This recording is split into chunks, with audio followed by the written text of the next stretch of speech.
பிராமணியம் என்ற கடப்பாறையை கொண்டு நான் திராவிடம் என்ற கோட்டையை தகர்ப்பேன் அப்படின்றாரு. பாலடைஞ்ச கோட்டையை தகர்ப்பேன்றாரு. அது எவ்வளவு பெரிய ஒரு தப்பான ஒரு கருத்தை சொல்றாருன்னு பாருங்க. பிராமணியம் தான் எல்லாத்துக்குமே காரணம்.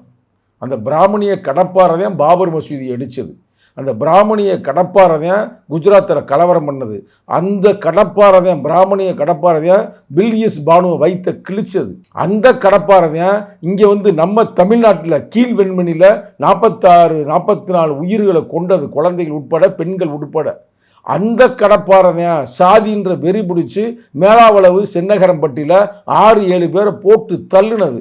அந்த கடப்பாறை தான் நிகழ்காலத்தில் ஆணவ படுகொலைகளை கவினை செய்யுது. இப்படி செய்கின்ற அந்த கடப்பாறையை கொண்டு நீ திராவிடம் என்ற கோட்பாட்டை தகர்ப்பேன்னு சொன்னீங்கன்னா, திராவிடம்ன்றது உங்கள் அப்பையும் கொடுத்தது இல்லை. திராவிடம் என்ற கோட்பாடை கொடுத்தது யாருன்னா அயோத்தாச பண்டிதர், எங்கள் தாத்தா ரெட்டமலை சீனிவாசன், ஜான் ரத்தினம் அவங்க கொடுத்த அந்த கோட்பாடு. அந்த கோட்பாட்டை தந்தை பெரியார் இங்கே அதை ஒரு அரசியல் படுத்தி கொண்டு வந்தார்.